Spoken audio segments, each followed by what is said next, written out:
제1권 난세의 강 제사장 어머니와 아들. 정나라. 지금의 하남성 정주 일대를 중심으로 자리 잡은 신생국가가 정나라다. 이 나라는 주선왕 22년에 정원공이 건국하였으니 주평왕 시대를 기준으로 해도 50년이 채 되지 않은 젊은 나라다.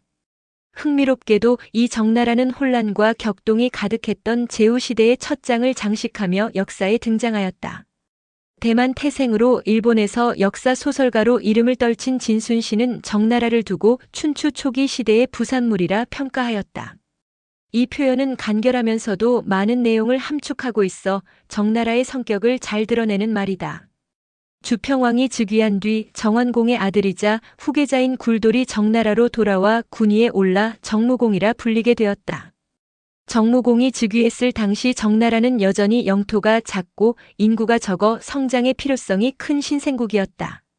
정무공은 야심과 패기가 넘치는 인물로 자신에게 주어진 왕실의 경사라는 지위를 능숙히 이용할 줄 알았다. 그는 즉위한 지 4년째 되던 해에 이웃한 동객을 정복하여 영토를 넓혔으며 다음 해에는 회나라를 병합하여 국가의 규모를 키웠다. 이러한 정책은 정나라를 작고 약한 신흥국가에서 강력한 제후국으로 성장시키는 데 크게 기여하였다. 정원공이 처음 신정으로 나라를 옮길 때 동객과 회나라는 자진하여 10개의 봉읍을 떼어주며 정나라의 이주를 도왔었다. 그러나 그러한 호의를 보인 두 나라는 정무공의 눈하나 깜짝하지 않는 강경한 정책에 의해 결국 정나라에 흡수되고 말았다. 정나라의 국력 신장은 주왕실의 부흥이다. 정무공은 이런 말을 내걸며 국력을 키웠다. 정나라는 삽시간에 강국으로 도약하였고 그에 따라 주왕실에 대한 영향력 또한 점점 강해졌다. 처음에 주평왕은 정나라의 국력 신장을 환영하였다. 그러나 정무공의 간섭이 지나치게 되자 점차 불쾌감을 드러내기 시작하였다. 정무공은 자주 월권 행위를 하였던 듯하다. 특히 주왕실의 사도직을 맡았던 위무공이 세상을 떠난 후 이러한 행태는 더욱 빈번해졌다. 그럼에도 정무공 시대에는 정나라와 주왕실 간의 관계가 어느 정도 유지되었다. 그러나 두 나라의 관계에 금이 간 것은 정장공의 시대에 이르러서였다. 정무공은 즉위 10년째 되는 해에 신우의 딸을 부인으로 맞아들였다. 그녀는 무강이라 불리었는데 이는 무공의 부인 강씨라는 뜻이다. 엄밀히 말하면 이는 이름이 아니라 시호다. 다만 이 시기는 공실의 부인들에게 따로 시호를 내리지 않던 시기였으므로 무강이라는 이름은 그녀가 죽은 후에 붙여진 것이라 하겠다. 무강은 두 아들을 낳았다. 맏아들의 이름은 오생이었고 둘째 아들의 이름은 단이었다. 무강은 큰아들 오생을 극도로 싫어하고 반대로 둘째 아들 단을 매우 사랑하였다. 사기에 따르면 무강이 오생을 낳을 때 난산으로 인해 큰 고통을 겪었기 때문에 오생에 대한 불호감이 출생 이후에도 이어졌다고 한다. 반면 둘째 아들 단은 순산이었으므로 무강에게 더욱 사랑받았다. 한편 열국지에서는 다른 이야기를 전한다. 강씨는 오생을 낳을 때 깊은 잠에 빠져 있었고 꿈속에서 아이를 낳는 장면을 보았다. 깨어났을 때 이미 갓난아기가 울음을 터뜨리고 있었으며 이에 크게 놀란 강씨는 아이의 이름을 잠에서 깨어났을 때 낳았다는 의미로 오와 생을 조합해 오생이라 하였다고 한다. 이 사건은 그녀에게 불쾌한 기억으로 남아 오생에 대한 감정이 좋지 않았다고 전해진다. 또 다른 설에 따르면 강씨는 아이를 눈을 뜬 채 낳았다고도 한다. 어쨌든 오생의 출산은 정상적이지 않았고 이 때문에 무강이 오생보다 단을 편애하게 된 것은 사실인 듯하였다. 무강은 기회가 있을 때마다 정무공에게 말하였다. 단은 어질고 영특하여 명군의 기질이 엿보입니다. 단을 세자에 책봉하는 것이 어떻겠습니까? 그러나 정무공은 심지가 굳은 인물로 이에 흔들리지 않았다. 사람에게는 장유의 질서가 있소. 공연히 공시를 문란케 하지 마시오. 더욱이 오생에게는 아무런 허물이 없소. 어찌 장자를 패하고 차자를 세울 수 있겠소. 결국 정무공은 오생을 세자로 삼았으며 단에게는 공성이라는 작은 땅을 시급으로 주었다. 무강은 남편 정무공의 결정을 도저히 용납할 수 없었다. 두고 보라. 내가 반드시 단에게 나라를 다스리게 하고 말리라. 무강은 속으로 이렇게 결심하였다. 그러던 중 정무공이 병으로 세상을 떠나고 세자 오생이 군위에 올랐다. 이 사람이 바로 정장공이다. 정장공은 어머니 무강이 자신을 싫어한다는 것을 알면서도 효심이 지극하였다. 어머니의 말이라면 죽을 각오를 하는 신용까지 할 정도로 그녀의 마음을 불편하지 않게 하려고 애썼다. 하지만 무강은 여전히 정장공을 싫어하였고 동생 단이 공성에 머물며 실권 없이 지내는 것을 몹시 안타깝게 여겼다. 무강은 단의 세력을 키워줄 방도를 궁리하던 끝에 정장공의 효심을 이용하기로 결심하였다. 어느 날 그녀는 정장공을 내실로 불러 눈물을 흘리며 탄식하였다. 너는 군위를 계승하여 수백 리에 달하는 땅을 물려받았다. 그런데 내 동생은 고작 공성의 궁벽한 곳에서 외롭게 지내고 있다. 이 생각만 하면 내 가슴이 찢어지는구나. 정장공은 어머니가 전에 없이 눈물까지 보이며 탄식하자 마음이 크게 아팠다. 제가 어떻게 하면 어머님의 마음을 편히 해드릴 수 있겠습니까? 단에게 제읍을 내주면 내 마음이 조금은 나아질 듯하다. 정장공은 어머니의 말을 듣고 자신의 귀를 의심하였다. 제읍은 본래 동객의 영토로 정무공이 병탄하여 정나라의 땅으로 삼은 곳이었다. 하남성 최북단에 자리한 제읍은 군사적으로 요충지였으며 동객의 임금 객숙이 최후까지 저항하며 지키려 했던 지역이기도 했다. 아무리 어머니의 요청이라도 공족에게 넘겨줄 땅이 결코 아니었다. 정장공은 단호히 고개를 저으며 말했다. 제읍은 국경과 접해 있을 뿐 아니라 군사적으로도 매우 중요한 곳입니다. 성군께서도 그곳만큼은 절대로 봉하지 말라는 유언을 남기셨습니다. 제읍 이외의 땅이라면 어디든 어머님의 뜻을 따르겠습니다. 그러나 무강은 이미 치밀한 계획을 세워두었다. 그녀는 정장공이 제읍을 내주지 않을 것을 알고도 제읍을 먼저 제안한 것이었다. 이는 정장공에게 어떤 봉급이든 내어준다는 약속을 받아내기 위한 전략이었다. 무강은 마음속에 점 찍어둔 봉급을 염두에 두고 있었다. 그녀는 곧 말했다. 그렇다면 경성을 내주어라. 경성은 지금의 하남성 형향으로 동객의 도읍지였던 곳이다. 경성은 새로 자리 잡은 정나라의 수도 신정보다 훨씬 크고 번화한 지역이었다. 그런 곳을 봉읍으로 내놓으라니. 정장공은 무강의 말을 듣고 어이가 없어 한참 동안 말을 잇지 못했다. 정장공의 마음을 눈치챈 무강은 눈꼬리를 날카롭게 치켜떴다. 제읍도 안 되고 경성도 안 된다면 차라리 단을 다른 나라로 추방하여라.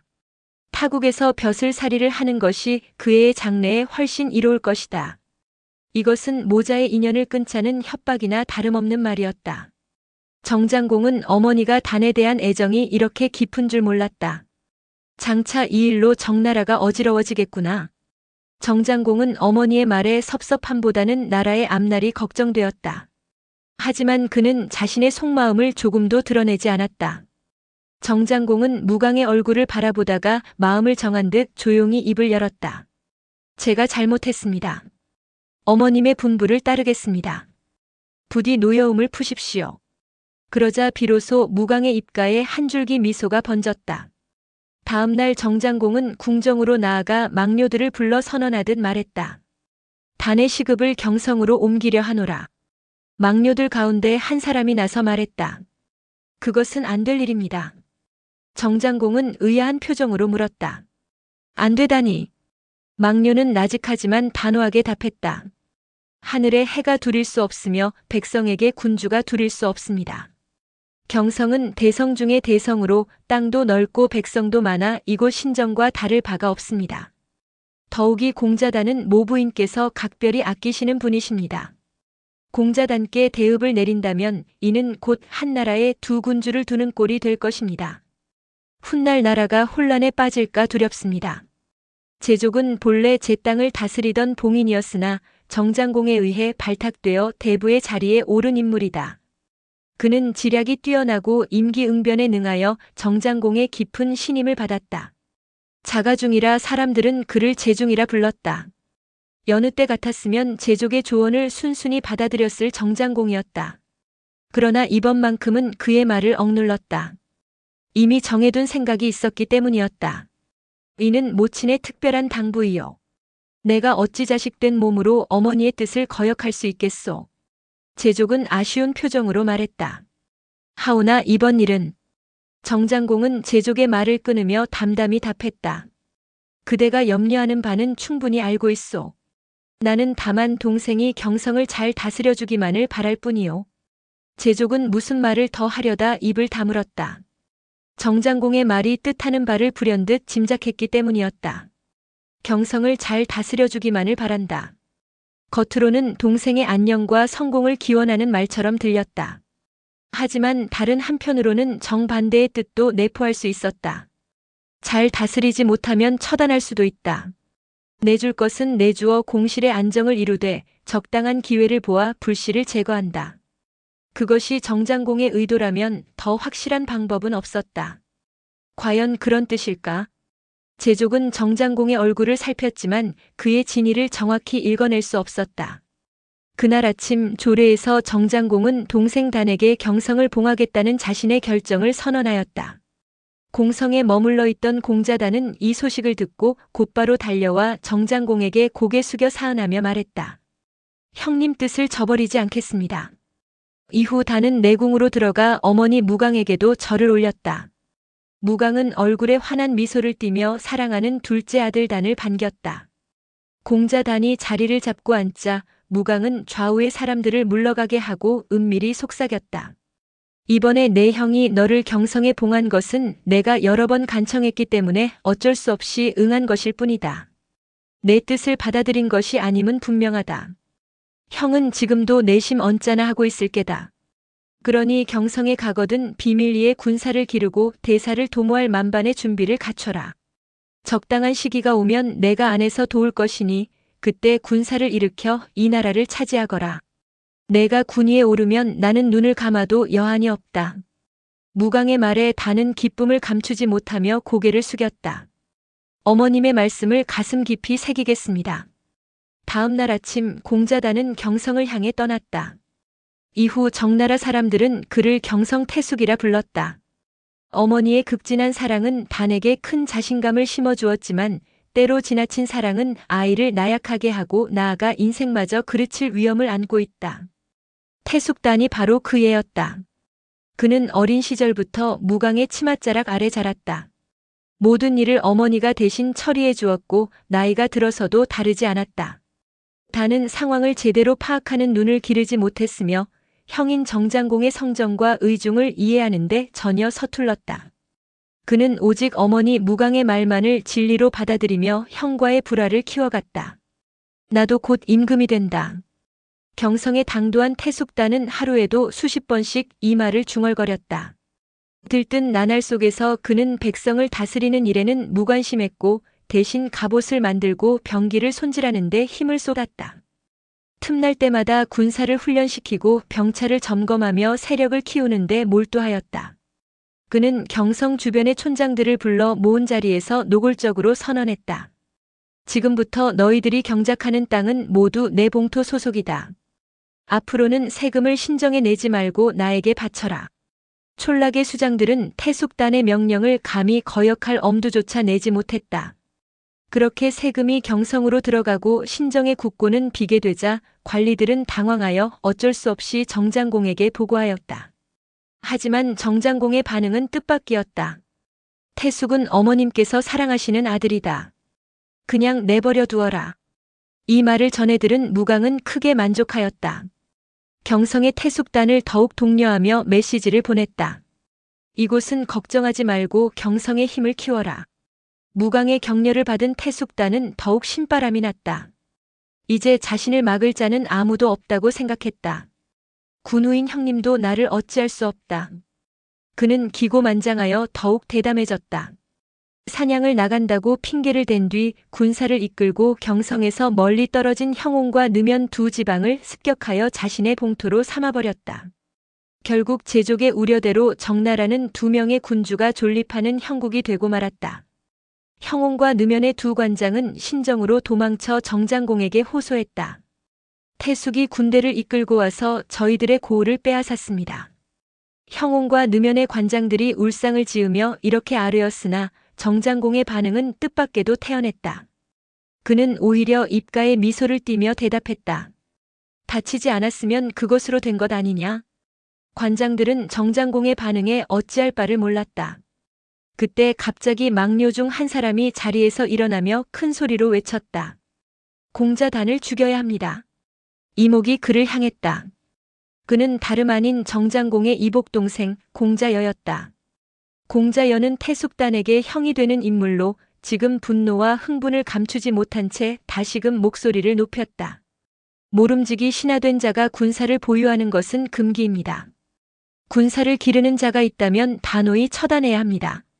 정장공은 여전히 차분한 태도로 부드럽게 물었다. 그것이 무슨 말인가? 태숙단은 그대의 동생이 아닌가? 공자여는 정장공의 태도에 더욱 격앙된 목소리로 답했다. 아무리 동생이라도 나라에는 법이 있어야 합니다. 제가 알기로 태숙단은 안으로는 모후의 사랑을 등에 업고 밖으로는 경성의 견고함을 믿으며 밤낮으로 군사를 조련하고 무예를 가르치고 있다 합니다. 이것이 무엇을 의미하겠습니까? 이는 바로 군의를 찬탈하려는 야심입니다. 공자여의 말이 끝난 뒤에도 정장공은 그저 묵묵히 그의 말을 들을 뿐이었다. 찬탈은 곧 대역이요, 대역은 참수형에 처해야 합니다. 당장 군대를 보내 단을 잡아 목을 베십시오. 그래야 후환이 없습니다. 공자여의 분노에 찬 음성이 궁정 안을 쩌렁쩌렁 울렸다. 그러나 정장공은 여전히 태연하기만 했다. 오히려 차분하게 입을 열었다. 단에게 아무 죄가 없거늘 어찌 그를 잡아다 목을 벨 수 있단 말인가. 그러나 공자여는 더욱 격앙되어 응수했다. 주공께서는 어찌 단에게 죄가 없다고 하십니까? 단은 이미 여러 촌락을 자신의 봉토로 삼아 세금을 강탈하였고 형옹과 느면까지 손을 뻗었습니다. 주공께서 이렇듯 당당히 계신데 성군께서 물려주신 땅을 제멋대로 빼앗은 죄만으로도 목이 서너 개 있어도 모자랄 판입니다. 정장공은 한숨을 쉬며 대답했다. 단은 모친께서 사랑하시는 아들이며 나 또한 그를 사랑하는 동생이라 여긴다. 차라리 땅을 잃을지언정 형제의 정과 의를 저버릴 수는 없다. 공자여는 너무 흥분하지 마라. 그러나 공자여는 물러설 생각이 없었다. 제가 염려하는 것은 단지 토지의 문제가 아닙니다. 이러다가는 나라를 잃게 될까 두렵습니다.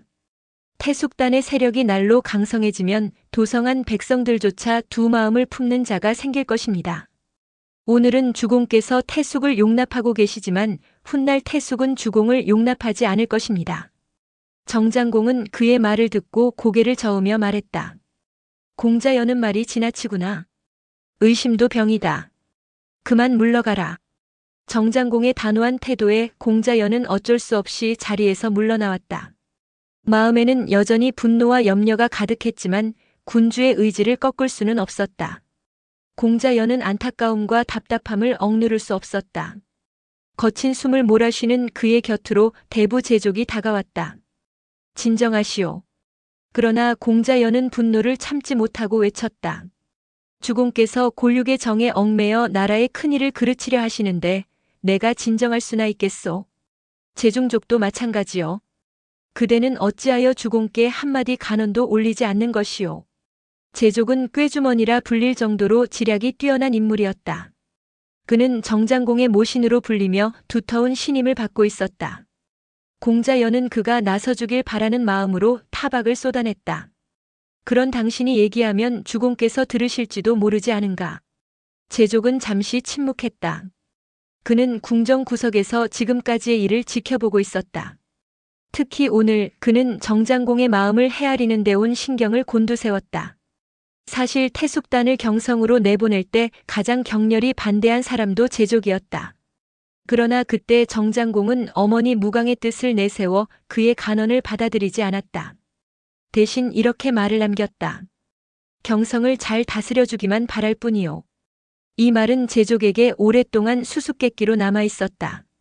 하지만 오늘 그는 그 수수께끼의 답을 비로소 깨달았다. 그 해답은 바로 정장공의 능청맞을 정도로 태연한 웃음 속에 숨어 있었다. 처음부터 이것을 노리고 계셨구나. 제족은 확신에 찬 나머지 자신도 모르게 미소를 지었다. 그것은 분명히 회심의 미소였다. 그것이 공자여에게는 조롱으로 비쳤던 것일까? 나는 나라의 앞날을 근심하여 말한 것인데 제중족은 무슨 까닭으로 비웃음을 던지는 게요? 공자여의 음성에는 화가 가득 서려 있었다. 그는 주먹이라도 날릴 기세였다. 이에 제족은 서둘러 변명하며 말했다. 내가 공자를 비웃을 리가 있겠소.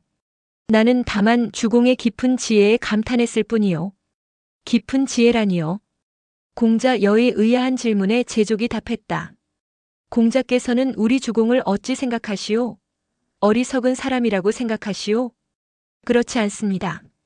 어리석기는커녕 오히려 재주와 지혜가 넘쳐나신 분이지요. 그래서 제가 더욱 안타까운 게 아닙니까? 제족은 고개를 끄덕이며 말했다. 안타까워하실 것 전혀 없습니다. 주공께서는 이미 태숙단을 처치할 계책을 마련해 두셨습니다. 공자연은 그 말을 듣고 눈을 크게 뜨며 물었다. 태숙단을 처치할 계책이라니요? 제족은 미소를 지으며 조용히 답했다. 지금 말씀드린 그대로입니다. 다만 궁정에서는 여러 이목이 있기에 속뜻을 밝히지 않으신 것뿐이지요.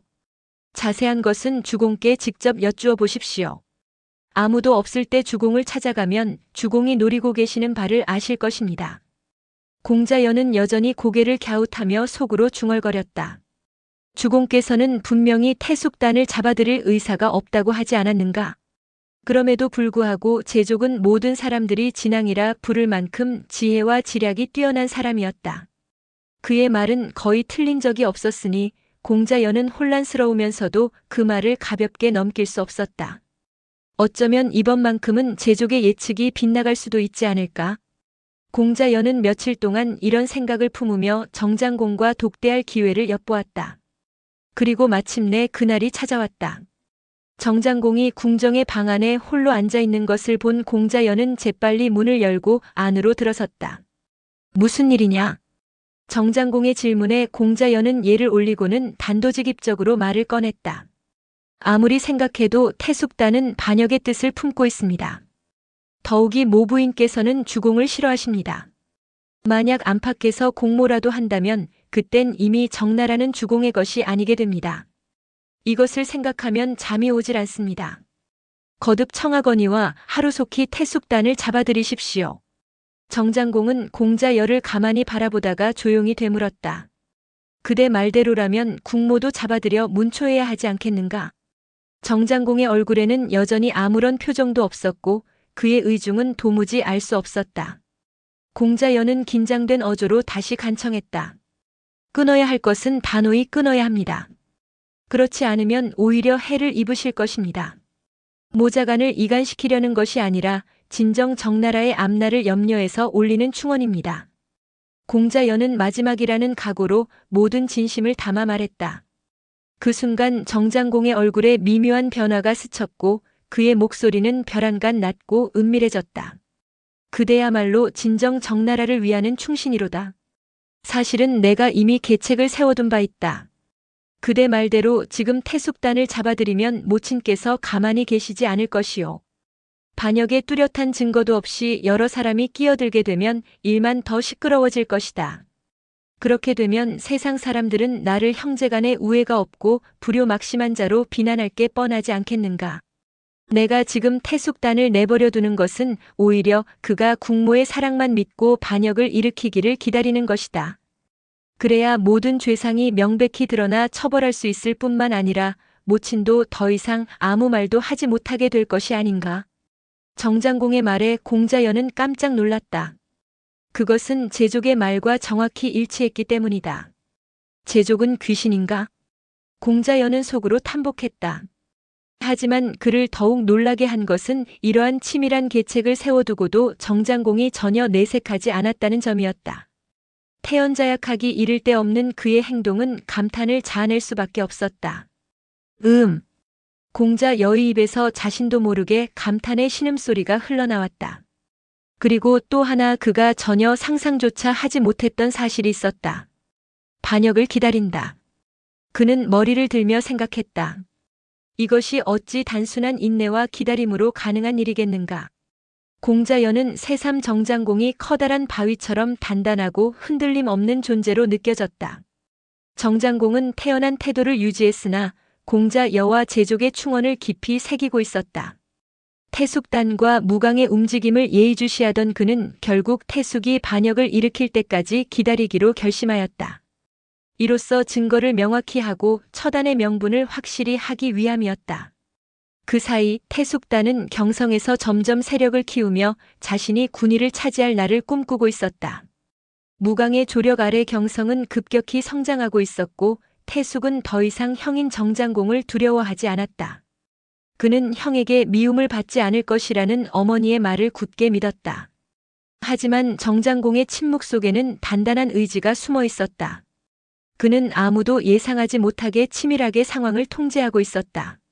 무강의 지나친 야심이 어디까지 커질지, 그리고 태숙단의 오만이 어디까지 이를지를 그는 정확히 계산하고 있었다. 이러한 와중에 정장공이 낙양으로 입조하게 되었다는 소식이 정나라에 퍼졌다. 정장공이 당분간 신정을 떠나게 된다는 사실은 내궁의 무강에게도 전해졌다. 이를 들은 무강은 기쁨을 감추지 못했다. 이제야 단이 군위에 오를 수 있겠구나. 무강은 곧 태숙단에게 밀서를 보냈다. 그 내용은 정장공이 신정을 떠난 직후 군사를 일으켜 신정을 급습하라는 것이었다. 만에 하나라도 실수가 있어서는 안 된다. 반드시 이 밀서를 태숙에게 직접 전하여라. 무강의 신복은 밀서를 품고 그날로 신정을 떠나 경성으로 향했다. 하지만 그는 알지 못했다. 공자 여의 부하가 그림자처럼 그의 뒤를 따르고 있다는 사실을. 신정에서 경성으로 가는 길목에는 매산이라는 험한 산이 있었다. 그 매산의 깊은 골짜기에서 공자 여의 부하는 무강의 신복을 기다렸다. 그리고 마침내 신복을 살해하고 밀서를 빼앗았다. 빼앗긴 밀서는 곧 공자 여를 통해 정장공에게 전달되었다. 모든 것이 헤아린 바대로구나. 정장공은 밀서를 천천히 읽어본 뒤 다시 전처럼 봉하고 가장 믿을 만한 부하를 불렀다. 그는 조용히 명령했다. 본색이 드러나지 않도록 조심하여 이 밀서를 태숙에게 전하라. 그리고 반드시 친필 답신을 받아와야 한다. 무강의 밀사로 가장한 정장공의 신복은 경성을 향해 나는 듯이 달려갔다. 그는 모든 일을 원만히 처리하고 태숙단의 친필 답신을 받아왔다. 5월 초닷새의 정성, 신정을 공격하겠습니다. 성루에 흰색길을 세워 내응하는 장소를 알려주십시오. 5월 초닷새까지는 약 한 달의 시간이 남아 있었다. 정장공은 편지를 읽고 나서 조용히 회심의 미소를 지었다. 그리고 그는 내궁으로 들어갔다. 무강은 정장공이 다가오자 무언가 꿰뚫릴 듯한 불안감에 휩싸였다. 하지만 곧 억지 미소를 띠며 그를 맞이했다. 무슨 일이오? 하직 인사를 드리러 왔습니다. 하직 인사라니? 정장공과 무강, 이 두 모자는 서로 속마음을 드러내지 않는 대화를 나누었다. 이는 오래전부터 늘 그러했으므로 오히려 자연스러웠다. 그러나 정장공은 순간 어릴 적의 기억이 불현듯 떠올랐다. 어머니 무강은 한 번도 장남인 정장공에게 따뜻한 미소를 보인 적이 없었다. 늘 차갑거나 의례적인 태도만을 보일 뿐이었다. 정장공은 어머니로부터 진심 어린 미소를 받아보는 것을 평생의 소원으로 여겼다. 어린 시절의 어느 추운 겨울날 정장공은 어머니를 위해 신발을 가슴에 품어 따뜻하게 데운 뒤 내놓은 적이 있었다. 그러나 그때 돌아온 것은 따뜻한 감사의 말이 아닌 겨울바람보다도 매서운 질타였다. 내 신발을 훔치려 한 까닭이 무엇이냐? 그날의 기억은 정장공의 가슴속에 깊은 생채기를 남겼다. 그때의 심정을 그 누구에게도 말하지 못했다. 정장공은 잠시 고개를 숙여 생각에 잠기다가 이내 고개를 들어 무강을 바라보았다. 그의 눈빛 속에는 결단이 서려 있었다. 세월이 흐르며 무강의 얼굴에도 잔주름이 자리 잡았으나 표정만은 변함이 없었다. 아니, 지금은 어색하게 웃고 있다. 그 웃음은 마치 독침을 숨긴 듯한 무서운 미소였다. 예전 같았다면 정장공은 분노를 느꼈겠지만 이제는 나이가 들어서인지 그 웃음 속에서 묘한 서글픔이 배어나오는 것을 느꼈다. 그동안 왕실에 너무 소홀했습니다. 낙양에 입조하여 천자를 보좌해야 할 듯 싶습니다. 이번에 가면 오래 머물 것 같아 이렇게 하직 인사를 드립니다. 정장공의 목소리는 단호하면서도 어딘가 담담했다. 내궁에서 오래 머무르지 않았다. 잠깐의 대화였지만 그의 마음은 한없이 무거웠다. 마지막이다. 정장공은 가슴속으로 이렇게 중얼거렸다. 어쩌면 이번 대면이 정말로 마지막이 될지도 모른다고 생각했기 때문에 하직 인사를 건넨 것 또한 그 때문이었다. 닷새가 지나 정장공은 신정을 떠나 주나라의 낙양으로 향했다. 겉보기에는 모든 것이 평온해 보였다. 신정도 경성도 이렇다 할 변화 없이 잔잔한 모습이었다. 그러나 황하의 물결이 고요하다고 해서 그 물속까지 잔잔하리란 법은 없는 것이다. 시면 깊은 곳에서는 이미 폭풍이 준비되고 있었다. 신정에서도 경성에서도 보이지 않는 무리가 분주하게 움직이기 시작했다. 그들의 움직임은 은밀했으며 너무나 치밀하여 그 종적을 쉽게 파악할 수 없을 정도였다. 정장공이 신정을 떠난 바로 그날 밤 한 무리의 상인들이 신정 북문을 빠져나갔다. 그러나 그들은 단순한 장사꾼이 아니었다. 이는 공자 여가 꾸민 별동대였다. 그들은 병차 100승으로 구성되어 3대로 나뉘어 북쪽 가도로 접어들었으며 그들의 행선지는 경성이었다.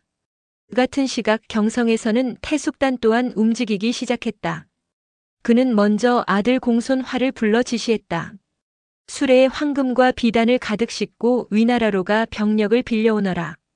공자가 군우의 아들을 뜻하듯 공손은 군우의 손자를 가리키는 말이다. 이 시대에는 공손이 성처럼 사용되는 경우도 많았으며 여기서도 공손활이라는 이름으로 그대로 쓰도록 하겠다. 공손활이 위나라로 떠난 후 태숙단은 곧 경성에 소속된 봉토의 관장들을 소집하였다. 주공께서 낙양에 입조하시기 전 나에게 나라를 보살피라는 영을 내리셨다. 이제 모든 병력을 거느리고 신정으로 진격할 것이다. 태숙단은 병사들의 사기를 북돋기 위해 소와 돼지를 잡아 풍성한 연회를 열었다. 병사들은 배불리 먹고는 기치 창검을 번뜩이며 힘차게 경성을 떠났다. 한편 공자연은 신중한 사람이었다. 그는 장사꾼으로 가장한 병사들을 이끌고 경성 근처 산골짜기에 매복하며 태숙단의 출정을 조용히 지켜보고 있었다. 하지만 그는 즉시 경성을 향해 진격하지 않고 신중히 성 안의 동태를 살펴볼 필요가 있다고 판단했다. 성 안의 상황을 먼저 확인해야 한다. 그는 병차 10승을 따로 보내 장사꾼으로 위장한 병사들을 성 안으로 들여보냈다. 이 병사들은 태숙단의 군대가 모두 떠난 것을 확인하자 즉시 성루에 불을 질렀다. 경성 안은 혼란의 소용돌이에 휩싸였다. 검은 연기가 하늘 높이 치솟았다. 그것은 신호였다. 공자연은 즉시 전투 대열을 정비하고 경성을 향해 진격했다. 성 안에 미리 잠복해 있던 병사들은 정확히 신호에 맞춰 성문 수비병들을 제압했고 성문은 순식간에 열렸다. 공자연은 이번 싸움이 단순한 군사적 승리에 그치지 않고 백성의 민심을 얻기 위한 싸움이라는 점을 잘 알고 있었다. 백성에게 해를 끼치는 자는 참수형에 처한다. 공자연은 선무대를 조직하여 혼란스러운 경성의 민심을 수습하기 시작했다. 그의 병사들은 질서정연하게 행동하며 거리 곳곳에 방문을 붙여 이번 사태의 진상을 낱낱이 알렸다. 우리 주공께서는 형제의 정을 생각하여 동생 단을 경성에 봉하셨으나 단은 배은망덕하여 오히려 주공께서 나라를 비운 틈을 타 반역을 꾀하였습니다. 공자 여의 선무 활동은 대성공을 거두었다. 경성의 백성들은 태숙단이 반역을 꾀하며 신정을 습격하려 한 사실을 알게 되자 크게 놀라며 분노했다. 어떻게 이런 일이 있을 수가? 오래전부터 무강과 공모했다고 하더군. 백성들은 공분했지만 아무도 정장공을 비난하는 이는 없었다. 대신 정장공의 인내와 결단을 높이 평가하며 그의 지도력에 더욱 신뢰를 보냈다. 경성이 함락되었다는 소식이 이틀도 채 지나지 않아 태숙단의 귀에 전해졌다.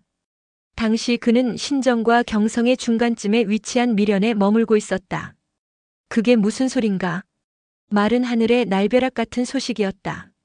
태숙단은 눈앞이 아찔해졌고 몸이 휘청거리며 자칫 수레에서 떨어질 뻔했다. 그는 즉시 분노와 충격 속에서 명령을 내렸다. 회군하라. 그의 부대는 밤낮을 가리지 않고 경성을 향해 말머리를 돌렸다. 그러나 경성 함락의 소식을 믿지 못한 태숙단은 내내 중얼거렸다. 잘못 전해진 소식일 것이다. 무려 20년을 기다려온 날이었다. 이제 신정에 도착하면 그는 명실공히 정나라의 군주로 등극하게 될 터였다. 그런데 출병하자마자 거점인 경성이 함락되었다니 그것은 꿈에서도 상상할 수 없는 일이었다. 그는 직접 확인하기 전까지는 그 사실을 결코 받아들일 수 없었다. 그리고 마침내 경성밖에 이르렀다. 태숙단은 성루에 꽂힌 깃발을 올려다보았다. 순간 그의 가슴 속에 있던 무언가가 우르르 무너지는 소리를 들었다. 그곳에는 분명히 정장공의 깃발이 힘차게 펄럭이고 있었던 것이다. 공자 여의 소행이라고 합니다. 수하 장수 하나가 낮은 목소리로 귀띔하듯 말했다. 이 말을 들은 태숙단의 눈은 경로로 번뜩였다. 이놈, 내 공자 여의간을 생짜로 씹어먹으리라. 분노가 그의 전신에서 끓어오르며 용솟음쳤다. 태숙단의 두 손은 떨리고 있었지만 그는 복수를 맹세하며 이를 악물었다. 태숙단은 군사를 재정비하며 공격 준비에 박차를 가했다. 그러나 그날 밤 뜻밖의 사건이 일어났다. 성 안에 포로로 잡혀있던 예전의 경성 수비군 일부가 어둠을 틈타 성을 빠져나와 태숙단의 진채로 숨어들었다. 그들은 동료들을 만나 비밀리에 편지를 한 통씩 건네주고는 곧바로 어둠 속으로 사라졌다. 이 편지는 성 안에 남겨진 병사들의 가족이 쓴 것이었다. 편지를 받아든 태숙단의 수하 병사들은 글을 읽고 나서 삼삼오오 모여 수군거리기 시작했다. 태숙이 주공을 배반하고 신정을 치려 했다는군. 뭐야, 그럼 우리들이 반역군이라는 말인가? 모르고 가담한 거라면 지금이라도 투항하면 용서받지 않을까? 한 사람이 10사람에게, 10사람이 다시 100사람에게 이 사실을 전했다. 순식간에 태숙단의 진체는 불안과 혼란으로 가득 차 어수선해졌다. 다음 날 아침 군사 점호를 마친 태숙단의 입에서 짐승 같은 울부짖음이 터져나왔다. 아, 그러나 이미 때는 늦었다. 병사의 절반 이상이 진체를 빠져나가 공자 여에게 투항한 뒤였다. 태숙단은 절망스러운 탄식을 쏟아냈다. 이제 경성을 빼앗겼으니 어디로 가야 하는가? 그의 절망에 수하 장수 중 한 사람이 침묵을 깨며 계책을 내놓았다. 태숙단은 희망의 실마리를 찾으려는 듯 그의 말을 경청했다. 형웅은 경성에 속한 봉토이니 징병하기가 수월할 것입니다. 또한 위나라와도 인접하니 병력을 빌리기가 한결 쉬울 것입니다. 수하 장수의 계책은 설득력이 있었다. 태숙단은 다시금 의지를 다잡고 남은 군사를 거느리며 형홍으로 향했다. 그러나 형홍성에 도착하자 그는 믿기 어려운 광경을 마주하게 되었다. 성루 위에는 낙양에 있어야 할 정장공이 우뚝 서서 그를 내려다보고 있었다. 정장공의 목소리가 성벽 위에서 울려 퍼졌다. 다나 아직도 늦지 않았다. 마음을 바꾸어 항복하면 내 목숨만은 살려주겠다. 태숙단은 기절초풍할 지경이었다. 그는 잠시 망연자실하였으나 낙심할 여유조차 없었다. 그는 즉시 병차를 돌려 처음 시급을 받았던 공성으로 향했다. 공성은 위나라와의 접경지대에 위치한 작은 성이었다. 서주시대에는 공국으로 번성했으나 공화시대에 들어 쇠락하여 끝내 정나라의 소급으로 전락하였다. 지금의 하남성 휘연에 해당한다. 초라한 모습으로 공성에 도착한 태숙단은 성문을 굳게 닫고 위나라로 군사를 빌리러 간 아들 공손활이 돌아오기를 목이 빠지게 기다렸다. 그러나 공성을 향해 밀려오는 말발굽 소리는 위나라 구원병이 아니었다. 그것은 태숙단을 뒤쫓아온 정장공의 군대와 공자 여의 병사들이었다. 그들은 평원의 저 멀리에서 검은 먼지를 일으키며 폭풍 같은 기세로 돌진해 오고 있었다. 태숙단의 눈앞에는 절망과 파멸의 그림자가 짙게 드리워지고 있었다. 공성은 삽시간에 포위되었고 태숙단은 더 이상 도망칠 기회조차 잃었다. 마지막 저항을 시도했으나 공성은 태산 밑의 계란과도 같았다. 정장공의 단 한 번의 공격에 공성 성문은 박살났고 순식간에 성 안은 정장공의 병사들로 가득 찼다. 태숙단은 자신의 종말이 도래했음을 직감했다. 그러나 차마 정장공 앞에 나가 목숨을 구걸할 용기와 염치는 없었다. 그는 성 안으로 밀려 들어오는 병사들의 함성을 들으며 궁정의 한 작은 방에 무릎을 꿇었다. 품속에서 비단 한 조각을 꺼내 무릎 앞에 펼쳐놓았다. 그것은 지난날 어머니 무강이 그에게 보낸 밀서였다. 태숙단은 한참 동안 그 비단을 내려다보았다. 그리고 어느 순간 고개를 쳐들며 외쳤다. 어머니가 나의 앞길을 망쳤다. 그는 허리에서 칼을 뽑아 거꾸로 쥐고 자신의 목을 향해 힘껏 찔렀다. 정장공 22년 6월의 일이었다. 훗날 한 시인은 태숙단의 비극적인 최후를 이렇게 조롱하며 읊었다. 살아서는 경성에 앉았더니 죽어서는 공성에 누웠도다. 정장공과 태숙단의 싸움은 골육상잔의 대표적인 사례로 남았다. 무려 20년에 걸친 후계자 다툼이었으며 결국 정장공의 승리로 막을 내렸다. 하지만 정나라는 이 싸움으로 인해 막대한 국력을 소모하고 말았다. 역사란 본래 가정을 허용하지 않는다. 그러나 만약 이 치열했던 내분이 없었다면 춘추시대의 첫 번째 패공은 천고의 간웅이라 불리는 정장공이 아니었을까 하는 가정을 해보게 된다. 정장공이 공성 궁정에 들어섰을 때 태숙단은 이미 자결로 생을 마감한 뒤였다. 그곳에서 그는 반역을 꾀했던 자신의 친동생, 초라하고 비참하게 쓰러진 단의 주검을 직접 마주해야 했다. 단은 비록 적이 되었으나 어릴 적부터 함께 자라온 혈육이었다. 두 사람의 몸속에는 같은 피가 흐르고 있었다. 정장공의 마음은 복잡하기 그지없었다. 그는 무릎을 꿇고 아직 온기가 남아있는 단의 시신을 부둥켜 안으며 낮게 울부짖었다. 어리석은 동생아, 내가 어쩌다가 이 지경에 이르렀느냐. 그의 가슴은 형언할 수 없는 뜨거운 감정으로 젖어들었다. 그러나 언제까지 슬픔에 잠겨 있을 수만은 없었다. 정장공은 이내 결단의 태도로 자리에서 일어섰다. 돌아간다. 그때 방바닥에 떨어져 있던 비단 조각 하나가 그의 눈에 들어왔다. 그것은 무강이 태숙단에게 보낸 밀서였다. 그 비단 조각을 손에 든 정장공의 가슴 속에서는 어머니에 대한 억눌린 분노가 다시금 끓어올랐다. 모든 것이 어머니의 잘못된 사랑 때문이다. 다시는 보지 않으리라. 정장공이 결심한 것은 바로 이 순간이었다. 그는 뒤를 따르던 장수 고거미를 돌아보며 차가운 음성으로 명을 내렸다. 이 서신을 신정으로 가지고 가서 제족으로 하여금 모친에게 바치게 하여라. 그런 후 모친을 즉각 영땅에 안치시켜라. 분부대로 거행하겠습니다. 밀서를 받아든 고거미가 방을 나가려는데 정장공이 그를 다시 불러 세웠다. 그리고 내 어머니에게 이렇게 전하여라. 황천에 이르기 전까지는 결코 만나지 않겠다고. 고거미는 명을 수행하기 위해 먼저 신정으로 떠났다. 그 뒤를 정장공이 천천히 따랐지만 그의 마음은 한없이 울적했다. 모든 것이 바라는 대로 처리되었는데 이토록 허전한 까닭은 무엇일까? 병차 위에 앉아있는 정장공의 눈에는 주변의 모든 풍경이 낯설고 생기없이 보였다. 신정에 도착해서도 우울한 마음은 좀처럼 나아지지 않았다. 궁정에서 정사를 돌보는 일도 병차를 타고 사냥을 나가는 일도 그의 마음을 채우지 못했다. 그러던 어느 날 정장공은 내궁을 돌아보다 텅 빈 무강의 방을 둘러보게 되었다. 주인 없는 방 안에는 스산한 바람이 감돌며 정적이 흐르고 있었다.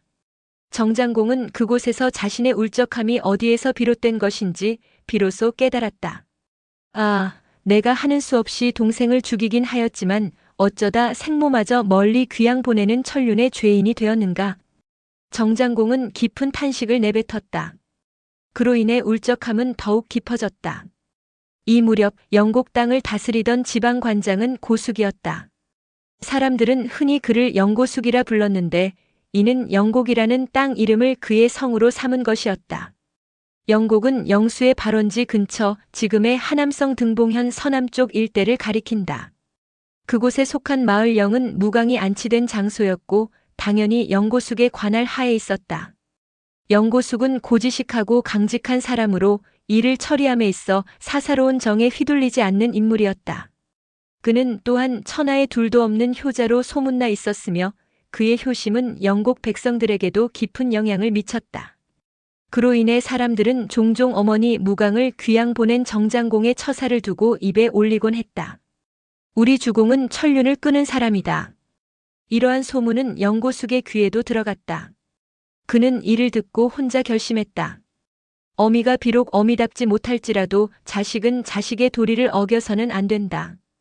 주공의 이번 처사는 백성들의 도덕적 교화에도 전혀 도움이 되지 않는다. 내가 정나라의 도의를 위해서라도 주공께 간언을 올려야겠다. 그는 주공에게 자신의 소신을 전할 날을 준비하며 마음을 다잡았다. 영고숙은 신정으로 향하기 전 부하들에게 명하여 올빼미 몇 마리를 붙잡아 오게 했다. 그 새들을 품에 안고 그는 서둘러 신정으로 달려갔다. 영고숙은 정장공을 아련한 자리에서 잡아온 올빼미를 바쳤다. 정장공은 뜻밖의 선물에 의아한 표정을 지으며 물었다. 이것이 무엇인가? 영고숙은 공손히 대답했다. 이 새는 올빼미라는 새입니다. 이놈의 눈은 이상하여 밤에는 머리카락까지도 분별할 수 있지만 낮이 되면 태산조차도 보지 못합니다. 정장공은 잠시 고개를 끄덕이더니 다시 물었다. 그것은 나도 알고 있다. 무엇 때문에 이 올빼미를 가지고 왔는지를 묻고 있는 것이다. 영고숙은 가만히 고개를 들고 정장공의 시선을 마주보며 말했다. 올빼미는 성질이 기이하여 어릴 적에는 어미의 보살핌을 받고 자라지만 성장하면 오히려 어미를 쪼아 죽이기에 이릅니다. 그래서 세상 사람들은 이 새를 불효의 새라 부르며 미워하지요. 마침 신이 다스리는 영곡 땅에도 올빼미가 나타났기에 잡아오긴 했습니다만 함부로 죽이기가 망설여져 어떻게 처리할지 여쭈어 보고자 이렇게 가지고 온 것입니다. 정장공은 잠시 입을 다물었다. 이자가 나를 비꼬고 있구나. 노여움이 서리며 눈꼬리가 날카롭게 치켜 올라갔다. 그때 공실의 제부가 요리상을 들고 들어왔다. 상 위에는 진미라 불리는 새끼 염소 통구이가 놓여 있었다. 내 이자의 속마음을 살펴보겠다. 정장공은 새끼 염소의 다리를 떼어 영고숙에게 내밀었다. 사양할 것이라 예상했으나 영고숙은 아무런 사양도 없이 다리를 받아 기름 먹인 천으로 정성스레 싸서 품속에 넣었다. 그 모습을 본 정장공의 눈빛은 더욱 험악해졌다. 그대는 고기를 먹지 않고 어째서 천에 싸서 품에 넣는 것인가? 영고숙은 고개를 숙이며 조용히 대답했다. 소신에게는 늙으신 어머님이 계십니다. 하운데 집안이 워낙 가난하여 매일 풀 반찬만 드렸을 뿐 이처럼 연하고 맛있는 고기를 올린 적이 없습니다. 오늘 주공께서 귀한 고기를 주셨으나 한 번도 고기의 맛을 보지 못한 노모를 생각하니 도저히 이 고기가 신의 목구멍으로 넘어갈 수가 없었습니다. 그래서 싸가지고 가 어머니께 드리려고 한 것입니다. 순간 정장공의 험악했던 눈초리가 처량하게 변했다. 목구멍으로 뜨겁게 치밀어 오르는 감정이 있었다. 그는 잠시 말을 잇지 못하다가 떨리는 목소리로 말했다. 그대는 정말로 효자다. 그대에 비하면 나는 천하의 불효자로다. 영고숙은 그 순간이 오기를 기다리고 있었다. 그는 정장공의 안색을 조심스럽게 살피며 부드럽게 물었다. 영땅에 안치하신 모친 때문이십니까? 정장공은 천천히 고개를 끄덕이며 한숨을 내쉬었다. 그렇소.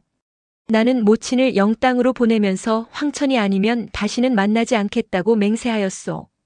처음에는 그 결정을 옳다고 여겼지만 이제 와서 후회를 해보니 한 번 맹세한 것을 돌이킬 수도 없구려.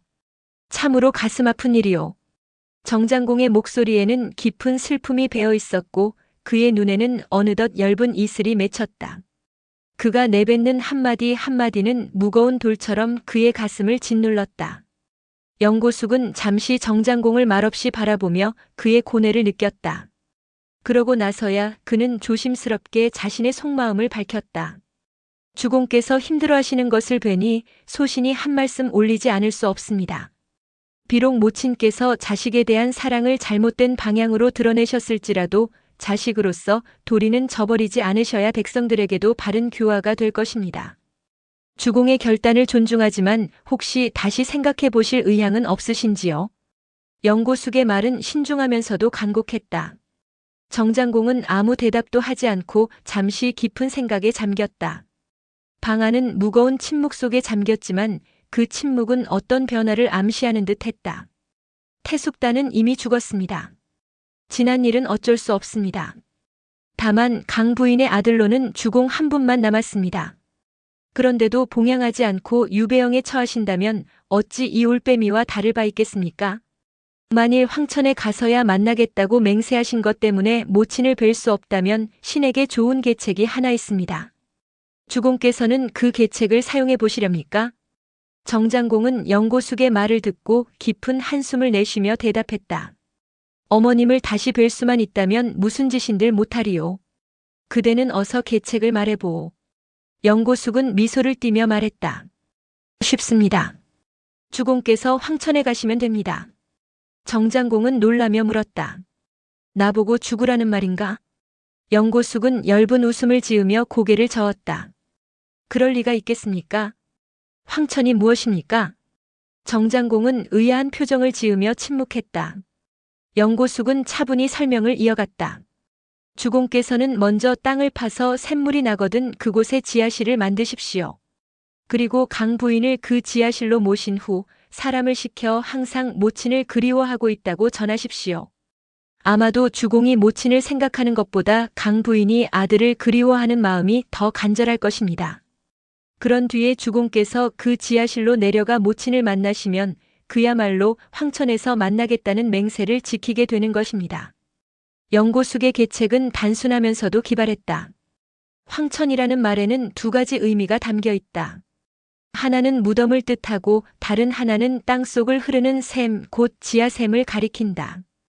영고숙의 설명을 들은 정장공은 즉시 그의 의도를 이해하고는 기쁨을 감추지 못했다. 그대의 계책이 실로 절묘하구나. 정장공은 곧바로 토목일에 능숙한 장정 500명을 선발하여 영고숙에게 맡겼다. 영고숙은 장정들을 이끌고 고규 땅으로 떠났다. 고규는 유수 하류에 위치한 마을로 물이 풍부하게 솟아나는 곳이었다. 현재의 하남성 허창시 동쪽 들판 끝자락에 해당한다. 이곳을 파라. 영고숙은 풍수의 밝은 인물을 통해 유수와 접한 우비산 자락 중에서도 최적의 지점을 골랐다.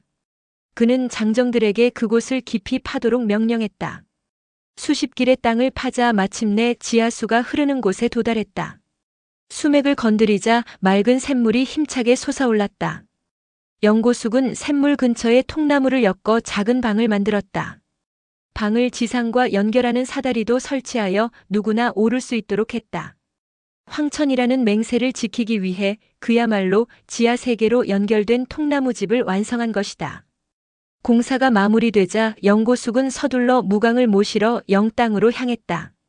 그의 얼굴에는 결단에 찬 빛이 감돌았고 마음속에는 일이 순조롭게 풀릴 것이라는 확신이 자리하고 있었다. 주공께서는 지난날의 일을 후회하고 계십니다. 이제 모친을 만나기 위해 땅을 파서 지하에 황천을 만들었으니 그곳으로 가시어 주공의 효도를 받으십시오. 그 무렵 무강 역시 골육상쟁을 초래한 자신의 행동을 깊이 후회하고 있었다. 그러던 중 정장공의 소식을 전해 듣고 그녀는 가슴 벅찬 감격과 기쁨을 느꼈다. 그러나 동시에 지난날의 행동이 떠올라 부끄러움을 감출 수 없었다. 어제 일은 잊으시고 내일만 생각하십시오. 영고숙은 무강의 심정을 헤아리고 따뜻한 말로 그녀를 위로했다. 무강은 그의 안내를 따라 고규의 우비산 지하실로 향했다. 얼마 지나지 않아 지상에서 들려오는 소란스러운 소리가 지하실을 가득 채웠다. 이윽고 사다리 위에서 누군가가 내려왔다. 무강은 고개를 돌려 그 모습을 바라보다가 숨을 멈추었다. 사다리를 타고 내려온 이는 다름 아닌 큰아들 정장공이었다. 불효자 오생이 오랫동안 문안을 드리지 못했습니다. 어머님께서는 불효의 죄를 용서해 주십시오. 사다리를 다 내려온 정장공은 무강 앞에 엎드려 깊은 예를 올렸다. 정장공을 바라보던 무강의 두 눈에는 뜨거운 눈물이 차올랐다. 그녀는 재빨리 아들의 팔을 잡아 일으키며 말했다. 늙은 것이 죄가 많아 차마 너의 얼굴을 바로 볼 수가 없구나. 무강은 흐르는 눈물을 닦으며 한숨을 쉬었고 정장공은 어머니를 마주보며 진심으로 용서를 구했다. 그들의 마음속에는 비로소 오랜 갈등과 아픔을 씻어내는 평화가 찾아들었다. 어머니. 정장공과 무강 두 모자는 서로를 부둥켜 안고 큰 소리로 울음을 터뜨렸다. 그 울음소리는 오랜 세월 쌓인 응어리를 녹이며 지하실을 가득 채웠다. 이윽고 정장공은 어머니의 팔을 부축하며 조심스레 사다리를 올랐다. 지상에는 휘장이 친 수레가 정갈하게 준비되어 있었다. 무강이 수레에 오르자 정장공은 친히 말곶비를 손에 쥐고 앞장섰다. 그의 걸음걸이는 단호하면서도 어딘가 숙연해 보였다. 길가에는 소문을 들은 백성들이 구름처럼 몰려들었다. 저마다 발걸음을 멈추고 행렬을 바라보며 중얼거렸다. 우리 주공은 참으로 효자다. 정말 어진 분이시구나. 백성들의 눈빛에는 진심 어린 감탄과 존경이 묻어났다. 이번 일을 이룬 모든 공은 영고숙에게 있었다. 그의 지혜롭고 따뜻한 마음이 정장공과 무강의 관계를 회복시킨 것이다. 정장공은 그 공로를 잊지 않았다. 그는 영고숙에게 특별히 대부의 벼슬을 하사하며 그의 공적을 높이 기렸다. 이날 이후 정장공과 무강의 화해는 백성들 사이에서 오랜 세월 이야기로 전해졌다. 그리고 그들의 회복은 정나라의 안정과 번영의 새로운 전환점이 되었다.